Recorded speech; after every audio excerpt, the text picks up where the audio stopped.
നമസ്കാരം, സഹ്യ ന്യൂസിലേക്ക് സ്വാഗതം. വയനാട്ടിൽ പുനരധിവാസ ഭൂമി പരിശോധിക്കാൻ വിദഗ്ധ സമിതി. ദുരന്ത സ്ഥലം ഇനി ജനവാസ യോഗ്യമാണോ എന്നും പരിശോധന.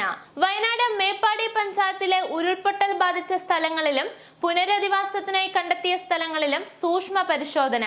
വയനാട് മേപ്പാടി പഞ്ചായത്തിലെ ഉരുൾപൊട്ടൽ ബാധിച്ച സ്ഥലങ്ങളിലും പുനരധിവാസത്തിനായി കണ്ടെത്തിയ സ്ഥലങ്ങളിലും സൂക്ഷ്മ പരിശോധന നടത്താൻ സംസ്ഥാന സർക്കാർ 5 അംഗ വിദഗ്ധ സമിതിയെ നിയോഗിച്ചു.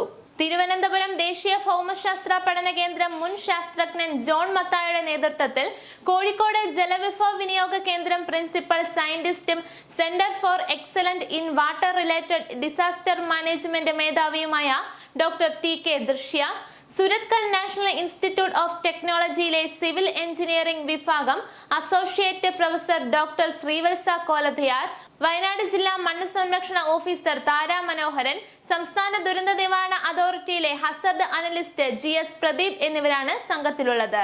പ്രദീപ് പ്രവർത്തനങ്ങൾ ഏകോപിപ്പിക്കും. GIS സാങ്കേതിക സഹായം നൽകാൻ A ഷൈനുവും സംഘത്തിലുണ്ടാകുമെന്ന് ദുരന്ത നിവാരണ authority member secretary Shekhar L കുര്യാക്കോസിന്റെ ഉത്തരവിൽ പറയുന്നു.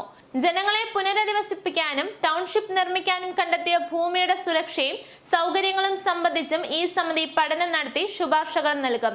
ഇവിടെ നടപ്പാക്കേണ്ടതും അനുവർത്തിക്കേണ്ടതുമായ ഭൂവിനിയോഗ രീതികളെ പറ്റിയും വിദഗ്ധ സംഘം ദുരന്ത നിവാരണ അതോറിറ്റിക്ക് ശുപാർശ നൽകാം. ദുരന്തം സംഭവിച്ച സ്ഥലങ്ങൾ ഇനി ജനവാസ യോഗ്യമാണോ എന്നും സമിതി പരിശോധിക്കും. സംഘം ഇന്നു മുതൽ പഠനം ആരംഭിക്കും. 10 ദിവസത്തിനകം റിപ്പോർട്ട് നൽകുമെന്നാണ് പ്രതീക്ഷ. 2005 ദുരന്ത നിവാരണ ചട്ടം അനുസരിച്ചാണ് സമിതി രൂപീകരിച്ചിരിക്കുന്നത്. സമിതിക്ക് ആവശ്യമായ സുരക്ഷയും സഹായങ്ങളും ഒരുക്കേണ്ടത് ജില്ലാ ഭരണ നേതൃത്വത്തിന്റെ ചുമതലയാണ്.